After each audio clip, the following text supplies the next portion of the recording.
వత్సవాయి మండలం ఆలూరుపాడు గ్రామం ఊరు సర్పంచ్ నేను 70 ఎకరాల వ్యవసాయం చేస్తున్నా. 70 ఎకరాలు వ్యవసాయం చేస్తున్నారు. వ్యవసాయం చేస్తున్నా. ఇప్పుడు ఇది పసుపు ఎన్ని ఎకరాలు సార్? ఇది పసుపు ఇది 27 ఎకరాలు. నేను గుజరాత్ నుంచి మిషన్ ఒకటి తీసుకొచ్చి గత 2 సంవత్సరాల నుంచి కూడా ఈ బోధ సిస్టమ్ వేస్తే మనకి కుళ్ళుడు గాని ఇట్లాంటివి గాని ఏం రావట్లే. ఇది వెడల్పు ఎంత సార్ దీనికి? ఇది 30 అంగనాలు అండి. 30 అంగనాలు.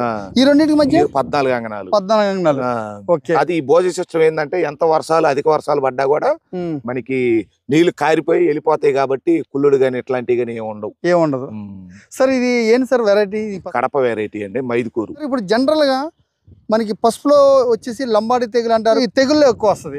అయితే ఈ తెగులుకి అందరూ బయట రైతులు ఏం స్ప్రే చేస్తారు? ఎక్కువగా ఫంగిసైడ్ కెమికలే ఎక్కువ చేస్తారండి. ఒకసారి కొట్టరండి, 4-5 సార్లు కొట్టి దాన్ని రిజల్ట్ ఎప్పుడుకో వచ్చేదాకా చూస్తూనే కొడతనే ఉంటారు. ఈ సంవత్సరం ఈ సంవత్సరం మీరు కొత్తగా ఈ పసుపులో తెగులుకి ఏమి వాడారు కెమికల్ కాకుండా? కెమికల్ గా నేను ఫస్ట్ టైం కొట్టడం ఇదే మొదటిసారి అండి. స్ప్రేడెక్స్, సబ్స్టిలిన్, సిలెక్జాలు 3 కలిపి కొట్టా. ఇది ఎన్ని రోజులు సార్ మీరు స్ప్రే చేసి? 10 రోజులు అవుతుందండి. అంత ముందు నాకు పసుపుకెళ్ళి అసలు దూడబుద్ధి కాలేదు. నేను శేనుకెళ్ళి వచ్చి కూడా మనాది పడ్డాను అనమాట. ఏంది ఈ సంవత్సరం పసుపు బాగలేదు, అసలే ఈ ఏడు మార్కెటింగ్ ఎట్లా ఉంటది ఏందో మరి మరింత వ్యవసాయం పెట్టుకున్నాను మనాది పడ్డా. ఇది కొట్టాక ఇప్పుడు కొద్దిగా మళ్ళీ శేనుకెళ్ళి చూడబుద్ధి అవుతుంది. ఓకే.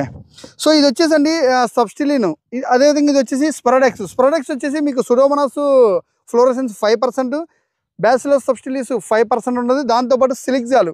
సో ఈ 3 ఎందుకంటే మనకి ఇది బయో ఫంగిసైడ్ అనమాట. ఏవైతే మనకి బ్యాక్టీరియాస్ ఉన్నాయో ఇవి ఇచ్చుకోవడం వల్ల ఏంటంటే ఇది ఇందులో హైయెస్ట్ 5% ఉన్నమాట కౌంట్. సో ఇదేది ఎక్కడైతే మనకి బ్యాక్టీరియల్ డిసీజ్ కావచ్చు, లేదంటే ఏదైతే మచ్చ తెగులు ఉందో ఆ తెగులను కంట్రోల్ చేసి మొక్కలో ఇమ్యూనిటీని పెంచింది. అదేవిధంగా మనకి పడితే అధిక వర్షాలు, లేదంటే అధిక ఎండలు, లేదంటే చలి, సో ఈ వాతావరణం అన్నింటినీ కూడా తట్టుకోవడానికే ఈ సిలిక్జాలు. మనం కెమికల్ కానీ స్ప్రే చేస్తూ ఉంటాం. వాటి వల్ల జరిగే నష్టం కన్నా కూడా వాతావరణంలో వచ్చే మార్పుల వల్లే అధిక నష్టం జరిగింది. అందుకనే ఈ సిలిక్జాల్ అనేది ఏవైతే ఒత్తులు ఉన్నాయో ఒత్తులన్నింటినీ తగ్గిస్తామట.